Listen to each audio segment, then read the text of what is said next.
Hello and welcome to Crash Course World History. Today we're talking about women in the Latin American Revolution.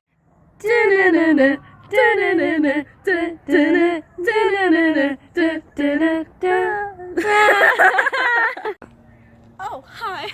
Didn't see you there. The Latin American Revolution took place from the late 18th to early 19th centuries. It was motivated by a desire for independence from Spanish and Portuguese colonization, and influenced by Enlightenment ideals about republican government, personal liberty, and popular sovereignty. So why were women in this important revolution overlooked? That's a good question, Eleanor. The Latin American Revolution isn't always learned about in depth in other areas of the world.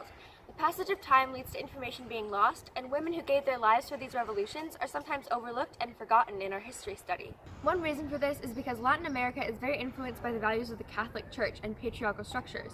Due to this, women in these revolutions often didn't get as much global recognition as male revolutionaries. The racial stratification of Latin America also leads to minority women being overlooked. Another reason that these women may not be well known globally is that although they're cultural symbols in their own countries, information about them is not widely available in other parts of the world. In fact, we ran into this problem in our own research when we couldn't find a lot of information that wasn't in Spanish. But women played an important role in this revolution and in others. They were spies, leaders, soldiers, and cultural symbols. One woman who was both a leader and a martyr for her cause was Micaela Bastidas. She was born near Cuzco, Peru in 1745. Both her parents were Spanish, and she grew up in the Spanish community, but some say her father was descended from leaders of the Andean Quechua people. When she was 15, she married a man named Tupac. No, not that Tupac. This one. Actually, his name was Jose Gabriel, but he changed his name to Tupac Amaru II to honor one of the Inca nobles that he was descended from. In November 1780, Tupac and his friends got fed up with the heavy taxation and exploitation of the indigenous people of Peru, so they started a rebellion against the demands of the Spanish colonial rule. Several women played an important role in the rebellion, including Cecilia Escalera Tupac Amaru and Tomasa Titu Condamita, who led a battalion of women into battle for the rebellion. Micaela Bastidas was of high importance and status in the rebellion. Her main responsibility was to command the rebel stronghold at San Felipe de Tungasuca. While there, she coordinated the troops and interacted with the villagers, granting safe passage, food, and supplies. During this time, she was known as Senora Gobernadora, which most literally translates to Mrs. Governor. She also forbid banditry to reinforce the good intentions of the rebellion. The notable absence of bandit activity during the time period speaks to her wide influence. Micaela was also very important to the political presence of the rebellion. She understood the importance of maintaining the loyalty of both Spanish and indigenous people, and throughout the rebellion she made sure it was seen as a force for Christianity rather than against it. By May 1781, the revolt had mostly been defeated, and Micaela, her husband, their two sons, and others involved in the rebellion were sadly executed after enduring horrific torture in the Peruvian capital of Cuzco. Although the revolt was unsuccessful, Micaela and her family were established as cultural symbols for years to come. The 1780 rebellion was the beginning of the end of Spanish colonial rule in Peru. Micaela's story is one of many that shows us that not only did women play an active role in fighting for independence, but also were leaders and symbols of their people. In a letter to her husband during the rebellion, Micaela shows her grit and willingness to fight for her people, saying, "After I finished this letter, a messenger arrived with the definite news that the enemy from Peruro is in Acos. I am going forward to attack them, even if it costs me my life." Juana Ramirez is another woman who famously fought wholeheartedly for her people.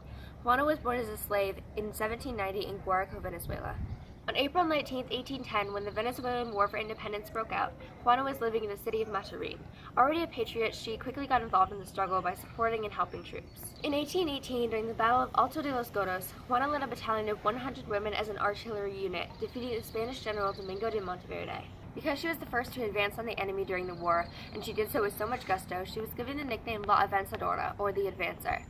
Juana overcame both gender and racial prejudice to stand up beside her male counterparts for her people. Although Juana died in 1856, she remains an important cultural symbol in Venezuela, and her image is immortalized by a statue in Maturin. Her symbolic remains were placed in the Venezuela National Mausoleum of Heroes in 2015, making her the first Black woman to posthumously receive this honor. Policarpa Salaverita is yet another woman who played an important role in the fight for independence. She was born in Guaduas, Colombia, and lived from 1795 to 1817. Let's go to the thought bubble. She became involved in the revolution when she was a teenager, learning to sew and aiding soldiers. Later, she and her brother moved to Bogota using forged documents. With her sewing skills, she was able to get a job as a seamstress in the homes of loyalist families. Because of her inconspicuous role in the household, she was able to eavesdrop and spy on them without attracting much attention.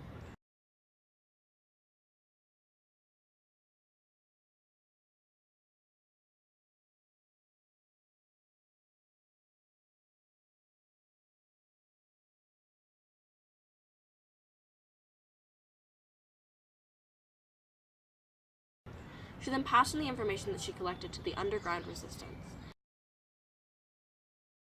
She gathered information that included the names of prominent loyalists, important maps and other intelligence, as well as names of people suspected of being revolutionaries. She also collected money and supplies, and recruited for the revolution, and became known as La Pola. Eventually, she was apprehended by the Spanish when another revolutionary was caught with documents that implicated her. The Spanish gave her a chance to renounce her revolutionary actions, but she refused. She stayed consistent in her devotion to the revolution and was therefore sentenced to death by firing squad for high treason. The priest at the execution offered her wine, which she refused. She didn't want to take anything from her enemies. She also refused to repeat the prayers he said, instead shouting and cursing the Spanish. They tried to play the drums louder to drown out her voice, and she was told to turn her back to the firing squad, the way that traitors usually had to be executed. But right before they fired, she turned around. She famously said, "I have more than enough courage to suffer this death and 1,000 more. Do not forget my example." She is a heroine in Colombia to this day.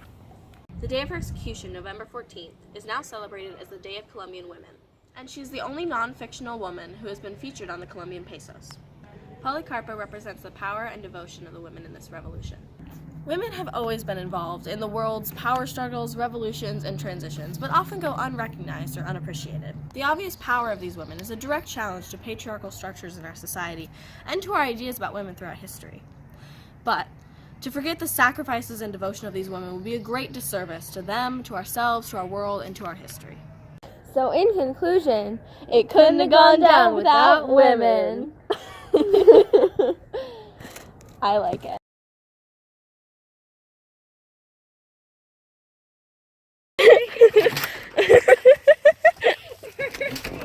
This is not part of the